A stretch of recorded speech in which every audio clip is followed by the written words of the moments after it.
Good afternoon viewers, যথারীতি আপনাদের সাথে আছি আমি নীল। নেচার অ্যান্ড ন্যাচারাল কনজারভেশন এই পর্বে আপনাদেরকে জানাচ্ছি স্বাগতম।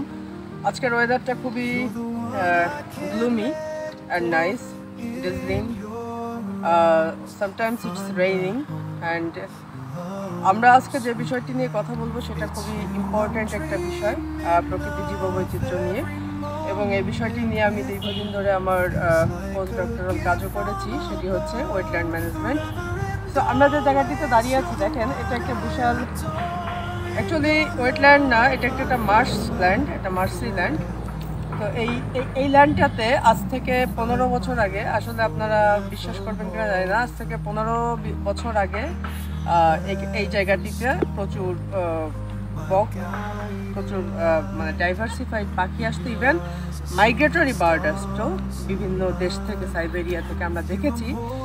তো এই জায়গাটাতে এখনও ল্যান্ডের সাথে কিছু গাছও দেখা যাচ্ছে, কিন্তু এই ল্যান্ডটাতে এখন ওইভাবে আর আসে না পাখি বা জীববৈচিত্র্যটা আসলে আমরা ওইভাবে হারিয়ে ফেলেছি। এটা একটা বিশাল ল্যান্ড, এই ল্যান্ডগুলো আসলে ওইভাবে সংরক্ষণ করা হয় না। এবং খুব রিসেন্টলি যে বিষয়টি নিয়ে আমি আপনাদের সাথে কথা বলবো, এই ল্যান্ডটির সামনে এই জায়গাটিতে কিছু বক আমরা দেখতে পেয়েছিলাম, কিছু বক এসে পড়েছিল। সো আমরা সেটা নিয়ে চিন্তা করতেছিলাম হয়তো যে এটা একটা ভালো লক্ষণ যে প্রকৃতিতে আবার পাখিরা ফিরে আসছে। But it's a matter of regret that একজন, নাম আমি প্রকাশ করতে পারি চাইলে, আপাতত নামটা প্রকাশ করছি না কিছু টেকনিক্যাল কারণে, তবে অবশ্যই আমরা এই জিনিসগুলোকে তুলে ধরার জন্য আমাদের এই প্রামাণ্য অনুষ্ঠান, সে এখানে ফাঁদ পাতে, জাল পাতে এবং সেই বক ধরার জন্য। এবং সবচেয়ে মজার ব্যাপারটা হচ্ছে, একটি 7ম শ্রেণীর শিশু, সে হয়তো পড়াশুনো বা কোনো একটা মাধ্যমে সে সেটা জানতে পারে এবং সে সেই জালটিকে কেটে দেওয়ার ফলে শিশুটির উপরে নানা প্রকার হুমকি আসে এবং শিশুটিকে মারধর করার হুমকি দেওয়া হয়। তখন আমরা স্থানীয়ভাবে সেই ব্যাপারটিকে প্রতিহত করি। তো এখানেই আমাদের ব্যাপারগুলো হচ্ছে যে, আমাদের যে জীববৈচিত্র্য এখনও পর্যন্ত বাংলাদেশে আছে, আমরা বিভিন্ন জেলায় যাব, জেলা শহরে যাব।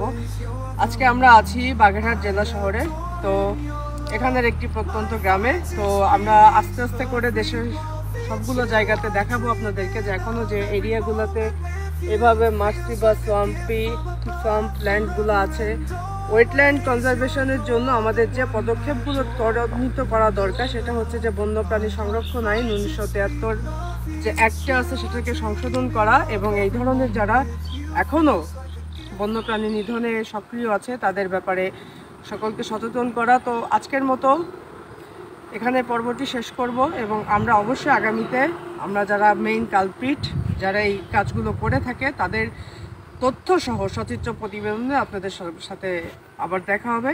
ধন্যবাদ সবাইকে। ভিডিও